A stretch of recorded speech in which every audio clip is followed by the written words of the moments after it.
Good morning, everyone. Thanks for joining us. You're watching DeProgram with Ted Rall and John Kiriakou.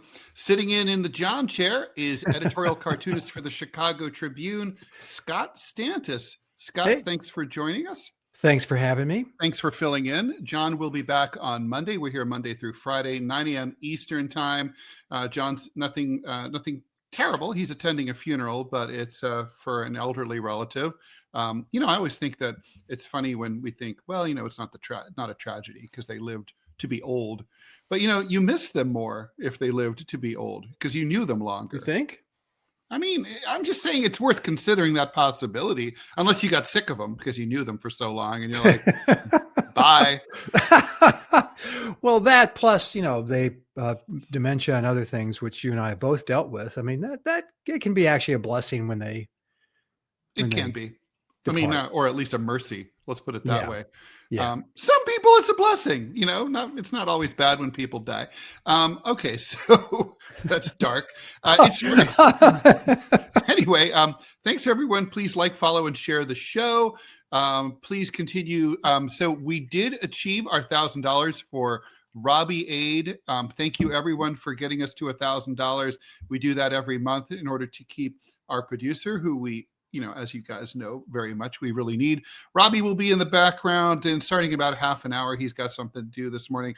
If you would like to, kick in and tip, it doesn't hurt. He can use the money. He's still, this is his job now. GoFundMe.com/F/DeProgram Robbie, or you just go to GoFundMe and search for DeProgram Robbie as one word. Thanks for everything. Okay, so lots going on. We're going to go over this report that came out of the UK that's blaming President Putin of Russia for that 2018 poisoning of a 44-year-old British woman. We'll get into the details there. Also, the New York Times has a new report about how the corruption in the Zelensky government and exactly how it works. It's not a big secret, but the how is kind of somewhat interesting. So we'll get into that. Obviously, all eyes right now are focused on the Pete Hegseth career death watch. Will he survive the Friday afternoon, Saturday morning traditional media dump when resignations and firings occur at times like this? If he's still DOD chief by Sunday morning, I'd say he's safe for the time being. DOW, Ted. That's right. That's right. Although it's not formally that. So I'm still going to call him the SecDef, whether he likes it or not. He might drone me. That could happen. But, like on the air, at least I'd get ratings for once. And new poll out. Trump's disapproval rating is continuing to increase. Can the Republicans save their asses? Lots of questions in the YouTube chat to get through before we start these things. And also, as if that wasn't enough action-packed deprogramming for you today, there's breaking news. You guys probably, if you have a phone, you've already seen it. Netflix has just committed to purchase Warner Brothers, the legendary film studio, but they also have a bunch of other properties, including Max, which HBO Max, which was HBO, then it became Max, now it's HBO Max. Just sounds like I just think of MaxiPad every time I hear it. Yeah, me too. $83 billion. Obviously, there are antitrust implications here. I know, Scott, you have thoughts about that. And let me just say that I can't speak for John, but I think I can on this instance and say that if Netflix wants to buy this podcast for half that amount, I have to believe that even socialist Ted Rall would have to say yes. Well, we do live in a capitalist system. So until the revolution comes, as Jean-Paul Sartre said, we must all live with the system that we have. So yes, you are correct. All right, let's do some questions, then we'll get to our first topic. Cool. And Scott, you can think of what you want to talk about first because the order is not really that important. Okay, so Elliot Cover T, thank you very much for this question. With Ukraine appearing to be on its last legs and Russia poised for victory, have Western elites learned anything about how to conduct prudent foreign policy since 2022? This will be a short answer, Scott. I'm sorry. Ted and I have been talking about this for years. And the problem is, initially I was very much in support of Ukraine because they were invaded. Nobody likes to be invaded. However, now that this has gone on, you can't keep calling something a democracy if it doesn't have, democracy. So in this instance, the report on the corruption is no surprise, because Zelensky has shut down all opposition. He's shut down all elections. And when you do that, well, you've opened the floodgates for all sorts of mischief. And I mean, this is, Ted, you cannot, of all people, Ted Rall cannot be surprised. No, no, and we'll be getting into the Zelensky corruption story. But I mean, have the U.S. policymakers learned anything? No, clearly not. I mean, look at what's going on now. We'll be talking about the Venezuela situation, but the approach to Venezuela makes the neocon attack on Afghanistan and Iraq look positively professional by comparison. I mean, they're not even bothering to message the American people about it, and the legal structures are as flimsy as a Jenga game right before the very end, right? I mean, it's completely insane. So no, they haven't learned anything. Another question from Medarasian. I'm sorry if I mispronounced that. I'm curious about your perspectives on the Arab Spring. What role did Obama and the CIA play? Why and how did Egypt fall in 2012? Well, the Arab Spring, of course, started in Tunisia.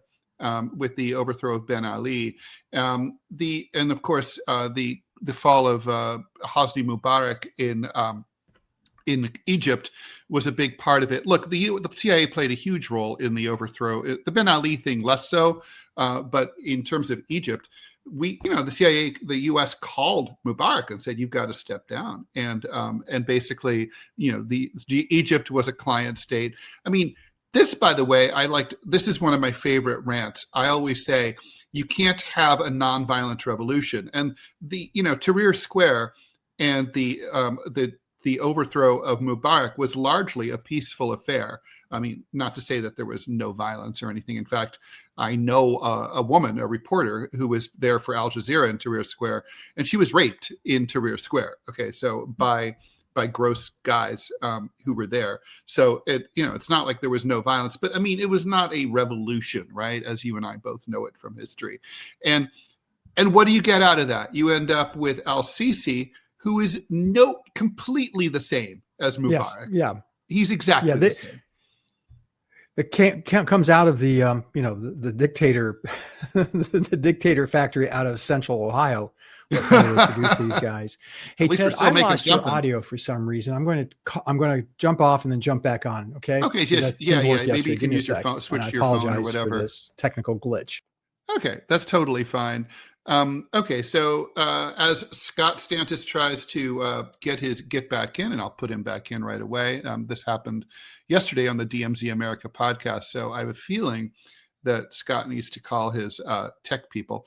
But anyway, thank you, FUSO, for the dollar donation. Sloppy Russian Spies, which is the title of today's broadcast. Sounds snotty. Yeah, it kind of does. That was my duty. Scott, do you hear me now? I do, and I apologize for that. Great. Yeah, no worries. These things happen all the time, unfortunately. Comment that I think is worth mentioning from Triple J XYZ. The peasants are sent to the meat grinder while the elite enjoy caviar in a Swiss ski village, courtesy of U.S. and EU taxpayers. Of course. Oh yeah, that's always been the case. I mean, I'm trying to think. It was the presidents of Mexico. I think there are more ex-presidents and former presidents of Mexico in Connecticut than there are actually in Mexico. And I think that's a fact. They don't stick around. They get their Luger and they move on. And so, yeah, Zelensky's going to be in Switzerland. Didn't you say there's he has several places. He has a place in Lake Como, and so he could easily end up in Germany, Italy, France. I have a feeling he'll end up in France because it looks like Macron is his best boy.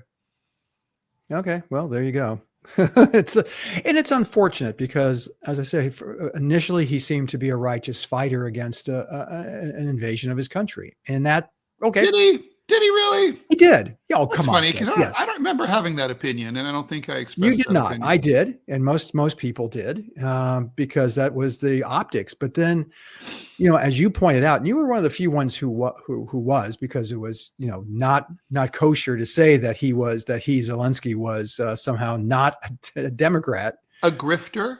Well, it turns out that that's exactly what he is. Since when has anything bad ever happened from electing an actor as president? Well, some good things happen. Let's be clear. Well, in your opinion. Okay. But anyway, go ahead. I apologize. I interrupted. That's all right. I'm just saying, I do that. one time we did it, we had the largest economic expansion in the history of the country. So that would be a good thing. Really? Bill Clinton wasn't an actor, though. That was the biggest. Bill Clinton, I think, there's a lot of momentum coming from the Reagan from the Bush George H.W. Bush administration and the 1990 recession. That was such a shallow recession. God, you have one recession, they hold it against you forever. Well, it was personal to me because I graduated in 1991 from Columbia. And, that used to be a good school before it was decertified by Trump. It's like you got out and literally they canceled the jobs fair. Not one single employer was interested. Right? Yeah. Wow. Not one single employer came. Well, and this is this plays into other recent events. When George H.W. Bush in 1991 said that the recession was over. And don't do that. Don't tell the American people that they're doing. In fact, it's, this is kind of like, you ever see that French movie, Scott, called Ridicule? If you haven't, you would love it. It's a costume drama. No. Well worth seeing. Look it up. Basically, it's about a young, poor aristocrat. Those things did exist from a swampy part of southern France, who basically goes to Paris and hangs out at the court in order to curry favor to try to get royal funds so that they can, drain the swamps literally in his district and get rid of malaria that's afflicting the peasants. So they tell him basically what he's going to have to do to suck up and become popular in the French court, which is and basically. Wait, why did I bring this up? What did you just say before that? Oh my God. Well, about George H.W. Bush saying that the recession was over. Yes. And he said, and so one of the pieces of advice that the older experienced aristocrat tells this young man is never laugh at your own joke. Always let other people praise you. And I think that's really valuable. Like, do you laugh at your own jokes? Because I laugh at my own jokes. If I will admit that if it's really a good joke, or in my opinion, I find myself doing that, and then I remember the movie. Don't do that. Stop that. All right, let's talk about another question here. Sherlock Holmes. Any update on the Louvre crown jewels? I feel like that is a downplayed story. No. Basically, there's been some arrests. The French are investigating. The jewels have not been recovered. That's and by the way, nor were they insured.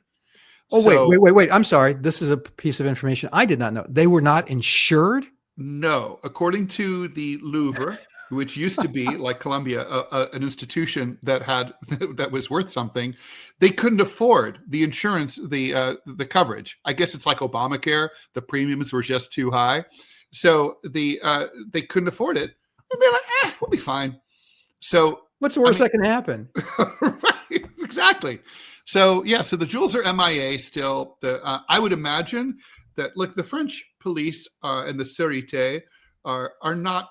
It's not unknown for them to torture people in custody. So I would imagine that the thieves are currently hanging from the ceiling and having a very bad day and very bad night every day and being like, where are the jewels? Where are the jewels? Où sont-ils? Où sont-ils?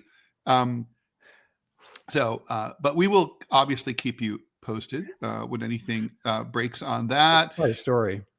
Yeah. Amazing. I mean, and it's not high tech. It's not like it was like they got a ladder. That was pretty much it. It was it sounds so far, although they're now that the fact that they can't find the jewels. But doesn't it sound like it was just a bunch of kids? It's hey, dude, we got a ladder. I got the ladder for the weekend. Let's go. It sounded like it was a really well executed thing until we figured out it wasn't. No. Okay, Village Idiot TV, thanks for the question.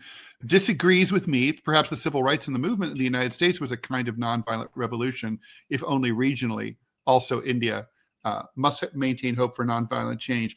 I maintain hope for the second coming of Jesus Christ, but it's not going to happen. And similarly, look, the civil rights movement was not a revolution. Is the replacement of one class of elites by another. It involves, as Mao Zedong, it is not a dinner party. It is the violent overthrow of one caste, and people do not one class of elites does not give up that power nonviolently ever. And in terms of India, that's also not a revolution. That's an independence struggle. And I'll save you the trouble. South Africa, the struggle against apartheid that's an emancipation movement. Also not a revolution, as proven by the fact that the rich white Afrikaners who were rich white Afrikaners before 1986 are still rich white Afrikaners today. If a revolution had happened, that would not be true today. Well, but I do maintain, hope for the second coming of Christ and for the second coming of print media.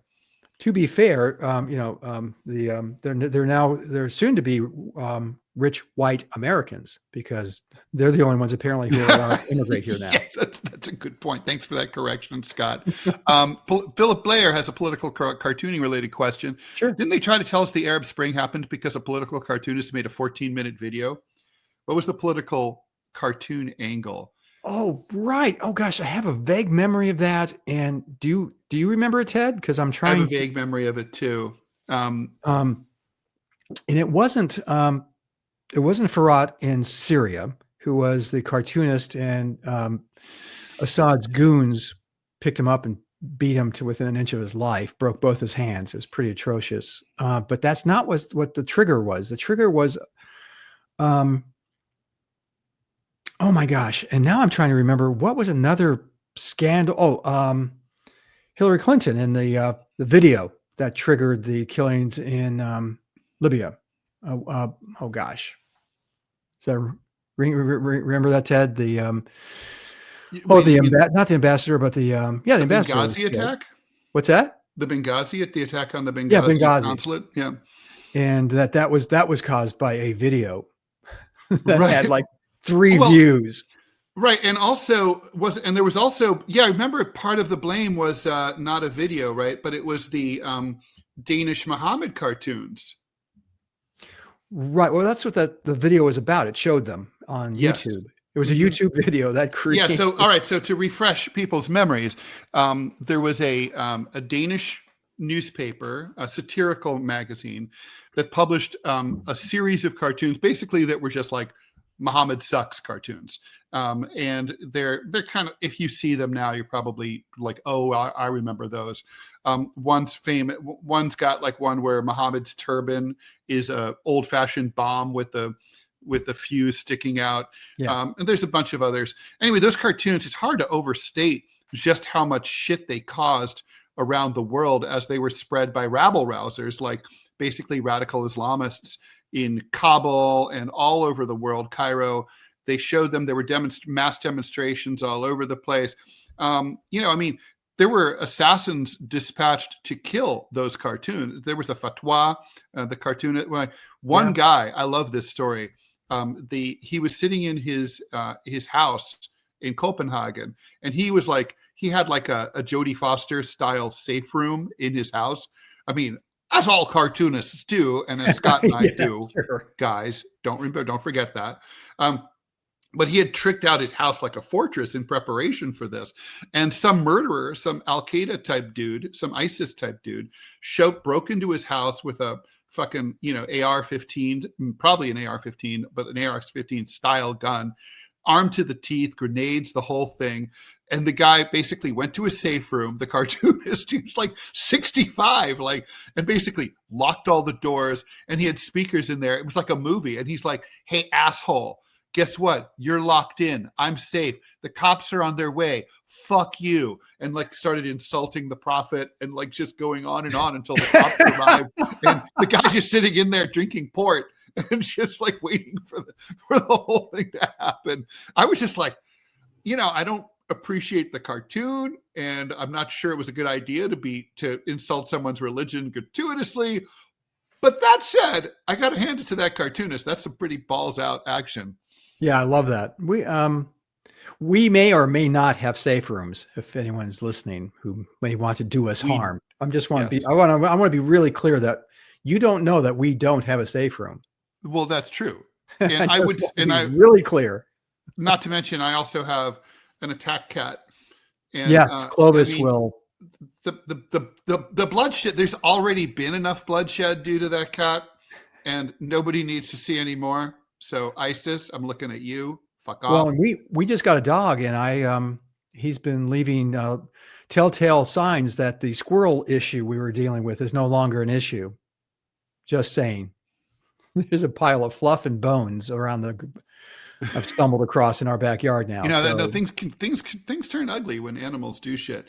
All right, so what do you want to talk about first? Novichok, Zelensky's a great. I mean, here's the thing about Zelensky. If you followed Ted and I also do another podcast called DMZ America, and for years you and I have been talking about this. And as I mentioned at the top of the show here, that I was a supporter of Ukraine and its resistance against the Russian invasion, but you continually brought up, Zelensky, not a Democrat, Zelensky, the corruption that was starting to show its face. Where was the money going? We didn't even know what happened, for instance, to Russians who were taken prisoners. Have we ever seen or heard a report about what Ukraine does with Russian POWs? I haven't, and I've made a concerted effort to look. I couldn't just be looking in the wrong places. The point is that democracy's got a democracy. That's just there's no other way around it. And so when you're supporting someone who is supposedly fighting for democracy, he was a duly elected, as Ted will give you the backstory on that. But he was ostensibly a duly elected president of Ukraine. But then he cancels elections. He cancels regional elections. And people here are and this is what drives me crazy, Ted, is people here in the diaspora of political talk make excuses for anything. He says, well, he's having a war. Well, guess what, folks? The United States had elections during a fucking civil war. You can have elections. They're not that hard to hold, regardless of the circumstance. Yes, they'd be extraordinary circumstances, but what a message to the world to say, yeah, even though we're being invaded by an overwhelming force, we still are holding them off enough to have elections. And that would have been an extraordinary moment. Zelensky chose not to do that. He was concerned about, what's the word, losing? Well, I don't know that he would have lost the early elections. Who knows? I mean, that's the thing about elections. You don't know. That's why they hold them. Remember, he had very low approval rating before the war began. So did he? Yeah, he was in the toilet. I mean, he would have been jealous of the numbers Trump has right now. And he could have, he could, and you can always bring that back. Don't forget, what was his, Yeltsin was polling at 9% when he ran for re-election in Russia. I'm surprised. I'm like, who are these 9%? Well, his family and the oligarchs he gave stuff to. Bartender. To finish the thought, you have been you've been on the cutting edge of this story, as you are so often on, and you get no credit for it. You have been pointing this out for years, and some of us began to listen to you and began to look. Oh yeah, Ted's right. This is corrupt. It's undemocratic. We're backing the wrong horse, or we shouldn't be backing any horse. We should just be going, wow, look at that. That stuff's happening. And, maybe that's what Trump means when he says this wouldn't have happened under his watch. Well, I don't really want to read. I mean, I don't know. We can relitigate the whole Ukraine war, and I'm always happy to do that because I feel like I feel okay with my position, right? I'm not running away from it. And I don't run away from my positions when I change them either. But in this particular case, what I really wanted to focus on is this report from the New York Times, which is like, I'm shocked to find corruption here. Yes. I mean, it's like Ukraine has had, has been ranked something like number 173 by Transparency International's list of most transparent countries, least corrupt countries. I mean, it's had a long-standing corruption problem, even by the standards of former Soviet republics, and even pre-Zelensky as well. Zelensky ran in part claiming that there wouldn't be corruption. He did have a pretty funny joke when he was running. He was asked, like, can anyone be president of Ukraine without stealing? I don't know. We should try to find out. Well, apparently we did find out. Apparently the answer is still no. But according to the New York Times, which has been, running interference for Zelensky and for 3 years plus, they're saying that Ukraine set up these oversight boards to make sure that there's no corruption. But, you basically Zelensky stacked those boards with his buddies, left the seats completely empty. What, Hunter Biden wasn't available, or stalled them from being set up at all. And that that Zelensky even rewrote the company charters so that there would be no oversight whatsoever. The point is, here's the issue, Scott. Even if we think that Ukraine is a righteous cause, or any country is a righteous cause, and that we should interfere in that, and I don't believe in that. I just don't. The U.S. experiences with regime change. But like, okay, shouldn't you, as a caretaker of American taxpayer funds, how can you fund a wildly corrupt country when you know that all the money is not going to go to the defense of that country? It's going to be stolen and go to pay for villas in Lake Como. That's what happened here. Any asshole could see it coming because of Ukraine's current and recent history of corruption. I mean, on that basis alone, I would have said, like, well, we love you, Ukrainians. You guys are beautiful. Love you. You're all blonde and everything. Can't help because we don't trust you. We don't think you'll. I mean, look at all the billions we poured into Afghanistan, into, again, a wildly corrupt government, and all the money. The soldiers who wanted to fight the Taliban didn't have ammunition because all the money was stolen. So, I mean, you can't really help a corrupt country, is my point. Right. And the reason I brought up all the other earlier stuff is that, it just set the table for corruption. When you're supposed to be a democratic, country with democratic institutions that presumably have safeguards and governors to prevent corruption. That's basically what what we do, or what democracies do. And when you get rid of democracy, then you set the table. You're going to have corruption. It's inevitable. It's going to happen. And that's what's happened here. And the world is handing this guy big lottery-sized checks on foam cores. You're already a winner. Here's $1 billion for this, $1 billion for that, with no accountability. Well, again, sticky fingers are going to. Oh my God! I love Elliot's comment. The irony of American foreign policy: people who don't understand how to govern Ohio or Michigan think they know how to govern a country with a totally different culture and history across the ocean. Can't say it better, so I'm not going to try. Philip Blair, thank you for this. That 14-minute movie was called Innocence of Muslims. It's an anti-Islamic film written and produced by Nakula Baseli Nakula. So that's the film, that Arab Spring thing, that provocative thing. Sneaker Dad. Most people believed Ukraine was a democracy, and they were wrong in a big way. Yeah. And here's the thing, and this is an academic question, but if you're assessing, first of all, I'm not sure that every democracy needs U.S. defense dollars, but okay, but let's just say that that's the metric somehow. Ukraine was barely a democracy before 2022, right? I mean, they overthrew their democratically elected president in 2014. And so here's a question. If you overthrow a guy undemocratically as part of a partly CIA, partly Nazi funded coup, which is what happened, then are his successors legitimate? And I'm like, ish, maybe. Eventually. I mean, yeah, it's hard to say historically, right? Okay, so I think we can sort of agree. So if you had to go back, if we had to go through this again and say a terrible, a terrible country, let's say China. Oh, here's a question for you, Scott, and then we'll move on. Okay. All right. Let's say China attacks Taiwan, which is definitely a democracy. How do you feel? Should we help? How do I feel, or what is going to happen? Well, how do you feel? Do you think we should help? We are so immersed in that relationship that I don't know that we'd have any choice. I have to believe that through treaty, through mutual defense pacts, through just the fact that they buy a bunch of our ships and guns and bullets, we're go in there.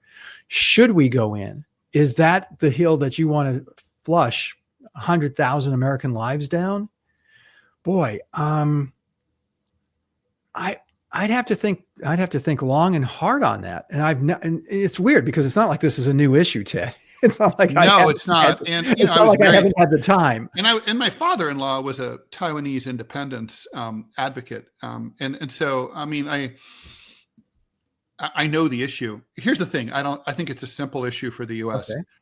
The official stance of the United States government is that Taiwan is not an independent republic. The official stance of the United States government is that Taiwan is part of China. We've assured China of that since the Ford administration.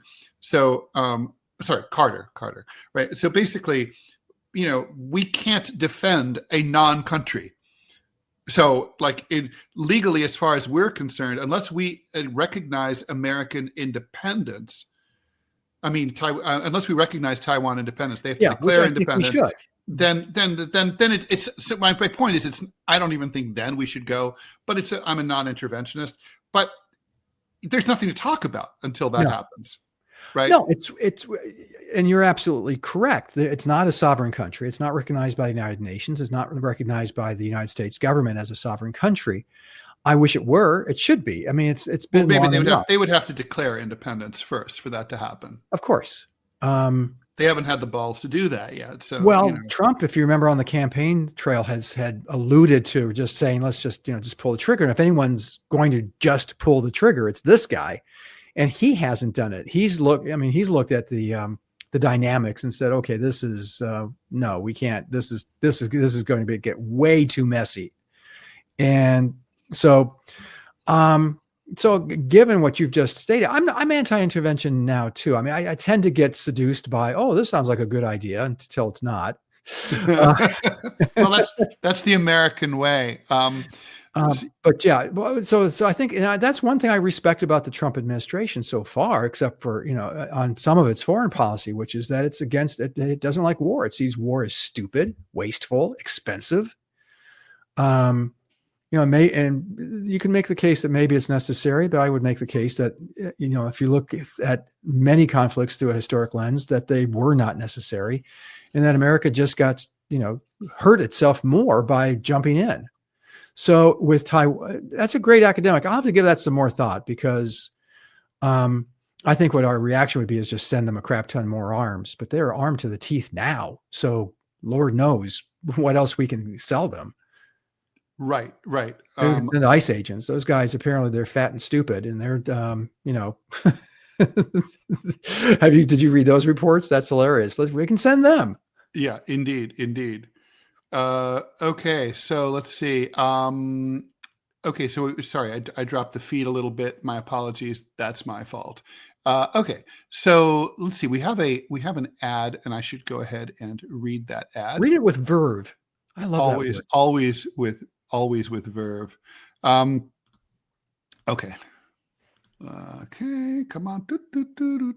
All right, ready to level up your game?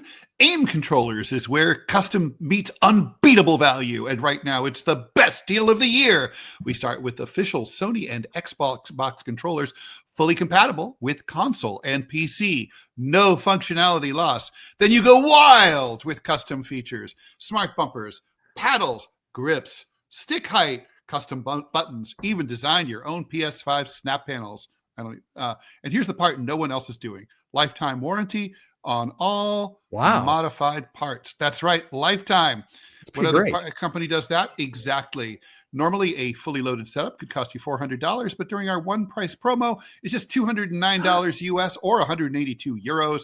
No matter how many features you add, use code RUMBLE at checkout and lock it in. This is your sign. Go to aimcontrollers.com and build the last controller you'll ever need. Ooh. Now that was verve. It almost makes me want to start gaming. Okay, so we should talk about. Let's talk about this UK Novichok report.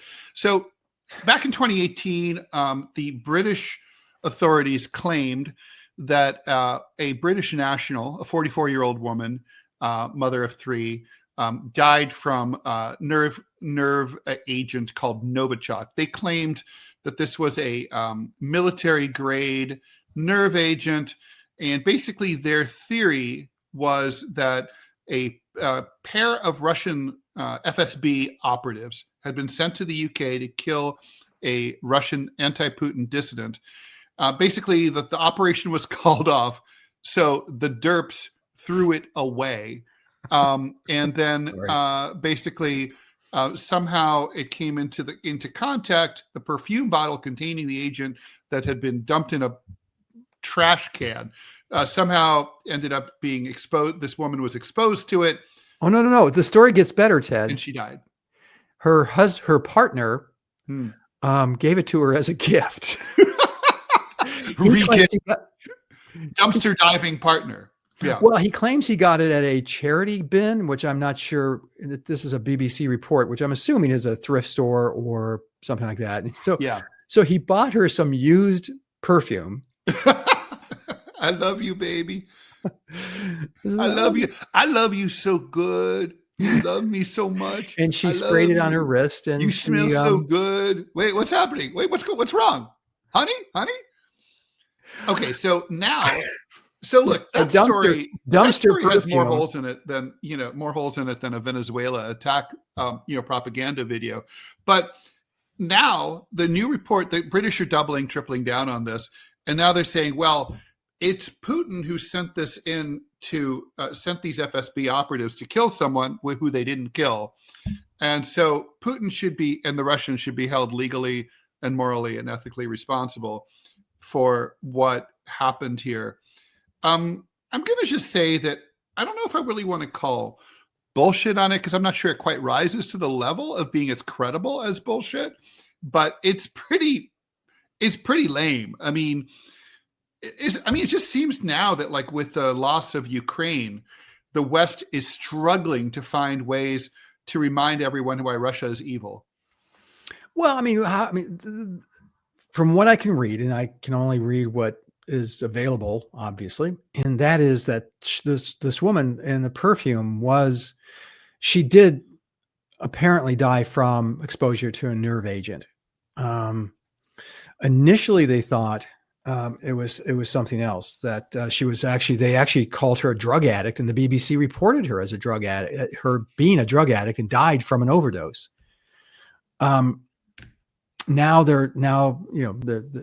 assuming this is based on toxicology and based on fact. God knows, we've never been lied to by government before, Ted. especially not about a rival government who our people don't like. So what makes you think that this doesn't pass the smell test? Well, okay. So first of all, we're being told that there's ways to sort of ID a nerve agent and say, okay, well, we know based on the chemical composition of this thing, not only that only a nation state could have made it, but on top of that, we know which nation state it came from. So here's the thing.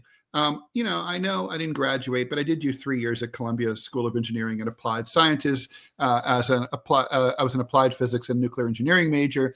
And let me just say that, like, that kind of chemical this isn't like, you can identify radioactive substances pretty well. Like, you can pretty much say where a certain batch of plutonium came from or uranium, but you can't really, not with 100% certainty, but with, let's say, 90% certainty.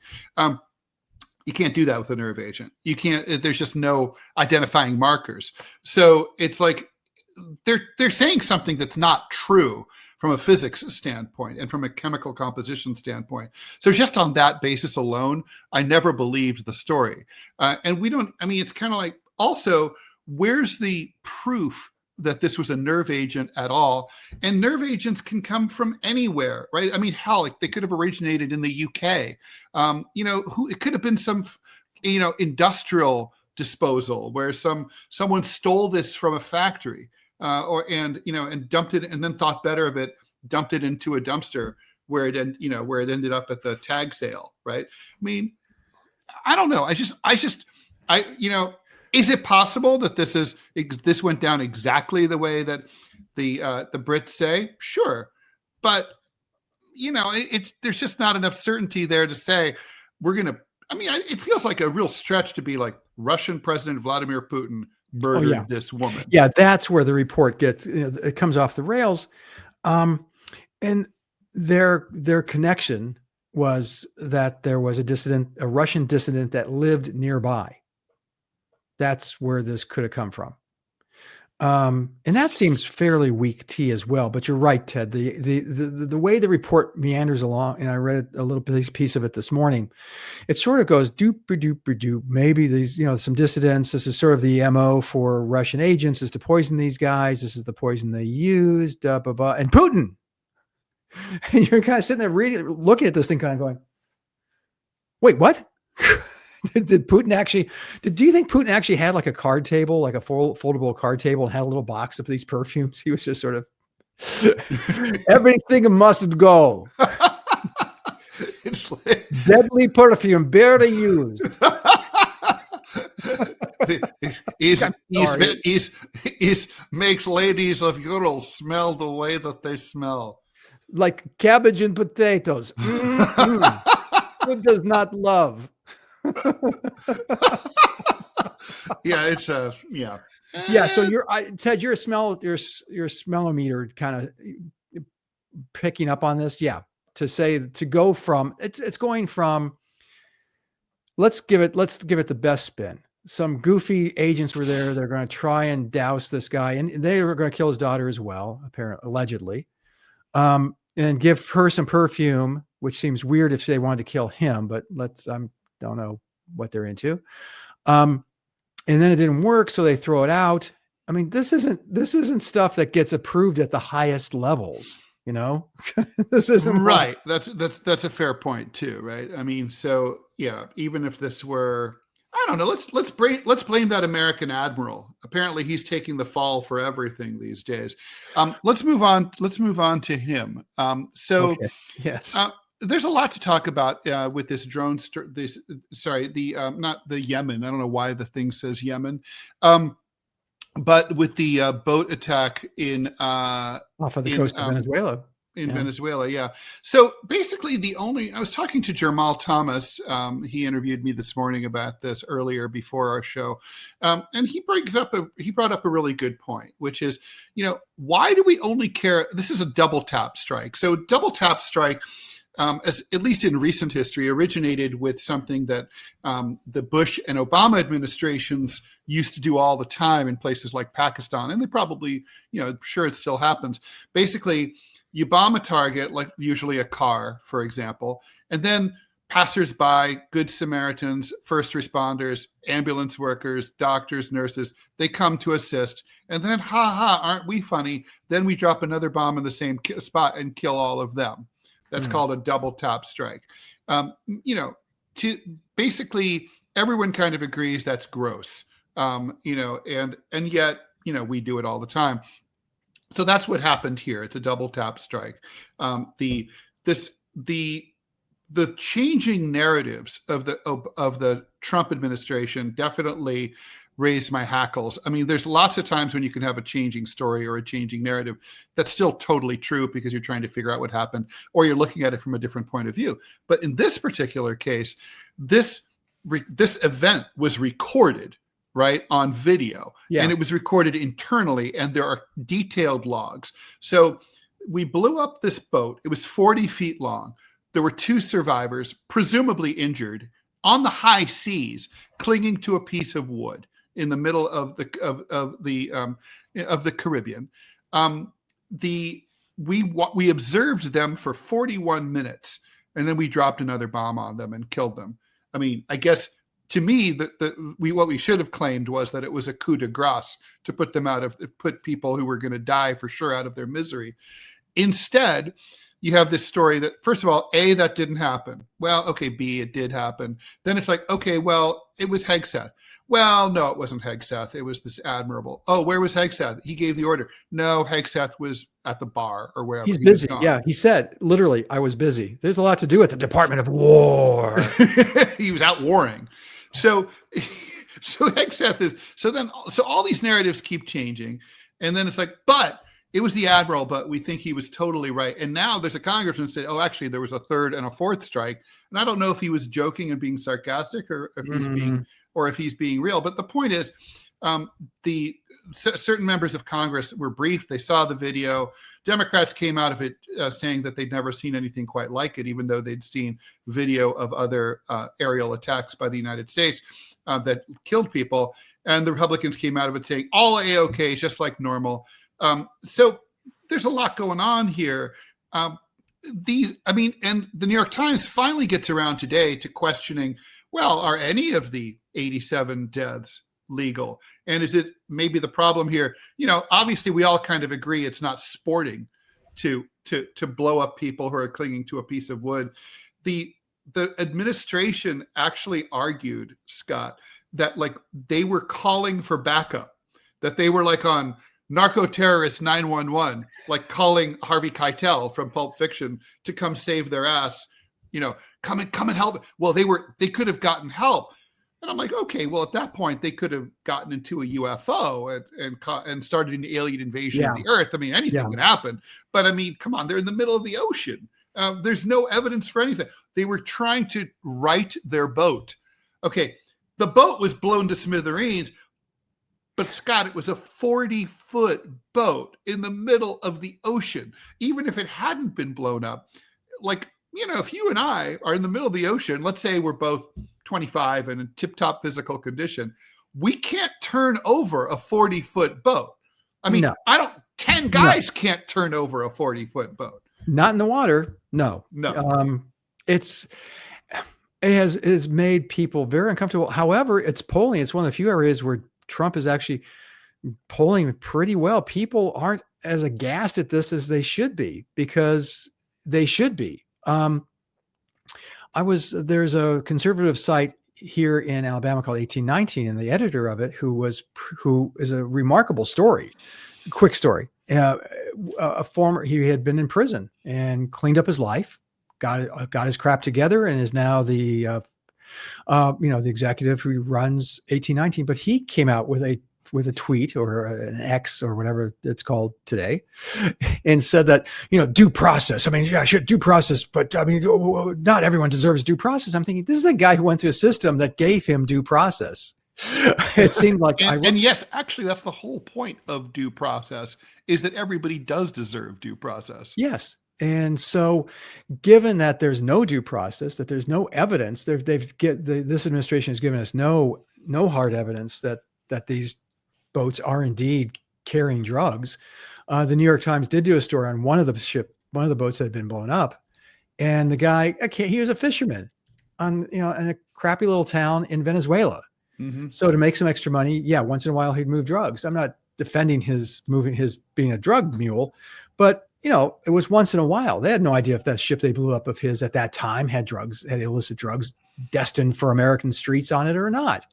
And by the way, Ted, I mean, the other thing about this whole war on drugs and getting rid of these guys is that it's never effective. It never slows things down very much. I mean, we had prohibition. We can look at that as the number one model of failure of the government trying to prohibit people from taking illicit substances.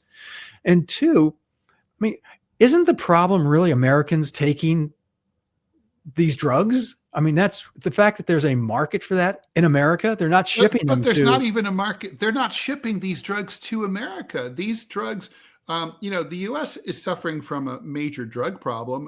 The opioid crisis, though, is not. They make cocaine. They send it to Africa. They send it to Trinidad. These boats are not coming to the United States, and if they were, they'd be bringing cocaine, not fentanyl. The point is the administration is lying about this. The president claims that every boat he blows up saves 25,000 lives. What? It's not saving any life.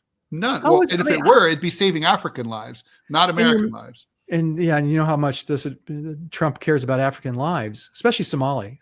Yeah, he loves them. Oh my God. Like his own children. By the way, that number. Isaac says, the second strike by admission was done blindly in the fog of war, amateur hour. Yeah, I mean, that's literally what Hegseth said. It was the fog of war. We couldn't see the target. Okay, well, but by definition, you're not allowed under the American rules of engagement to shoot something you can't see. So get your story straight. They don't have it. The story is that Hegseth was there and was trying to impress himself, or was, he was on his third martini, his breakfast martini, and they saw this and he got, excited and decided to wipe these guys out. It's egregious. It's a war crime. It's plain and simple. I'm sorry.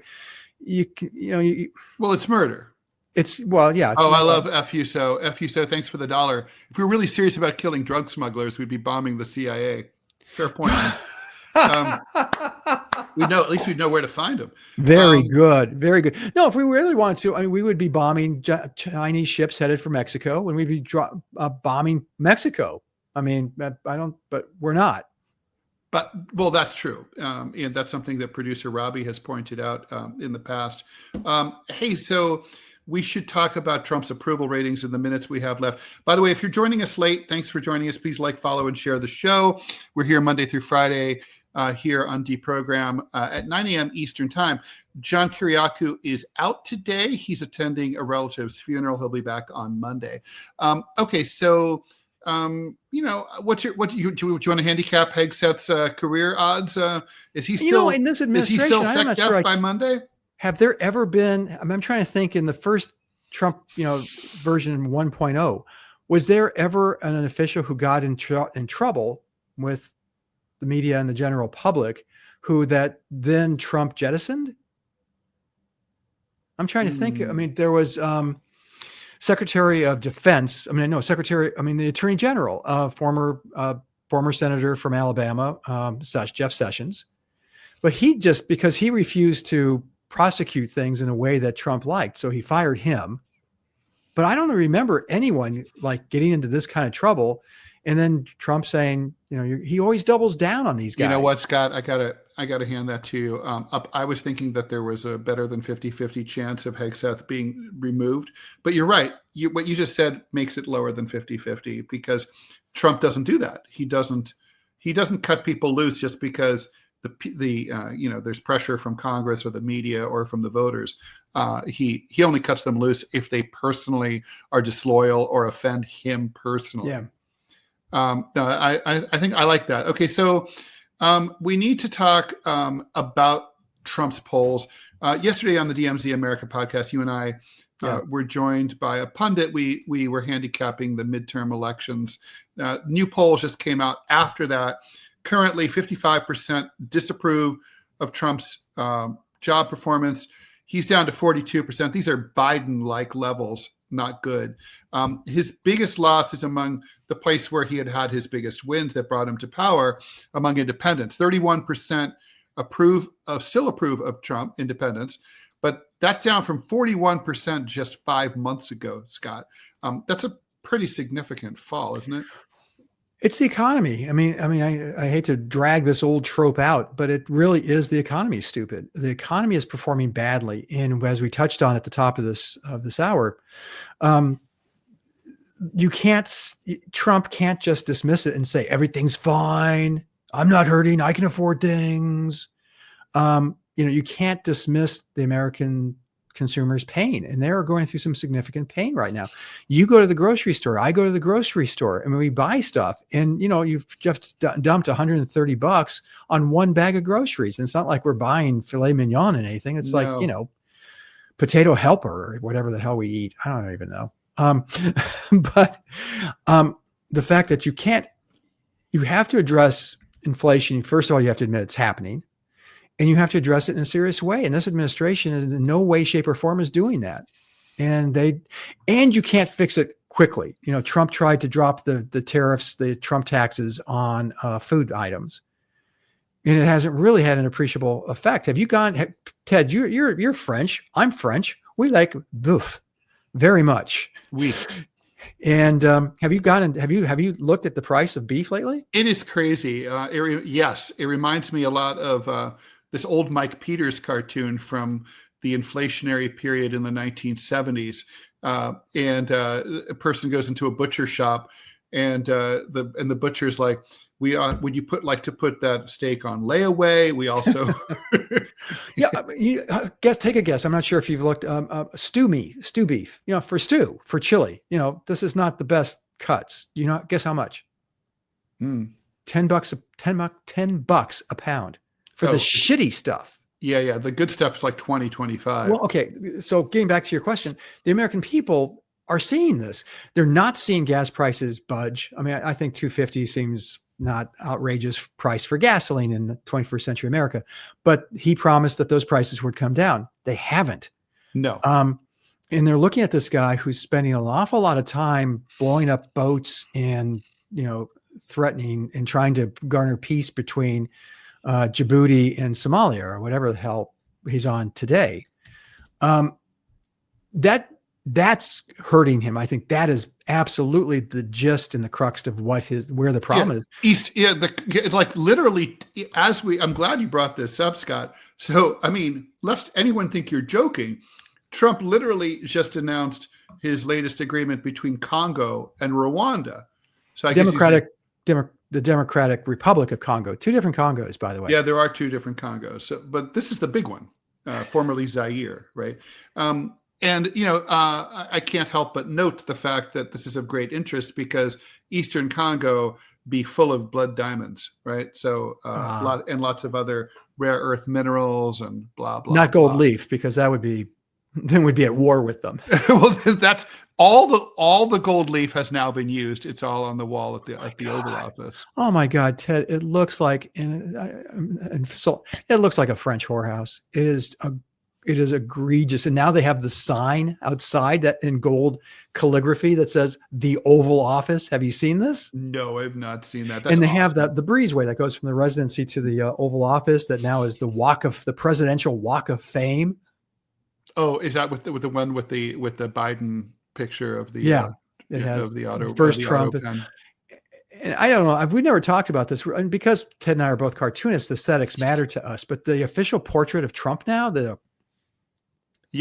well, he said I read that he actually practiced it. He actually has silly expressions in private and he's very smiley, but he on purpose, when he's public, he said that he read a biography of Churchill and that Churchill always scowled. And so he feels that to look like a tough guy, he always has to be, look like scowly and mean. I'm just laughing at the idea of Donald Trump reading a book.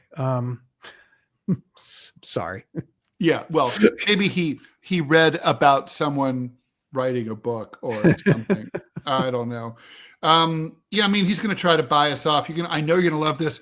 Next time I see you, we'll talk about this, but Trump wants to give everyone $2,000 each. So he wants to, I know you are hugely in favor of that sort of thing. Oh my gosh. As a fiscal conservative. Anyway, guys, thanks for tuning in and thanks for hanging out this week. You've been watching DeProgram with Ted Rall and John Kiriakou, with editorial cartoonist for the Chicago Tribune, Scott Stantis, and my good friend sitting in. Please stay tuned. The TMI show with me and Manila Chan is coming right up with Rumble. You just sit tight. It'll just go automatic on YouTube. You've got to actually make an effort and go look. We will be back Monday at 9 a.m. here. John Kiriakou will be back. And so we're looking forward to all that. Scott, nice to see you. Have a great weekend. It was great.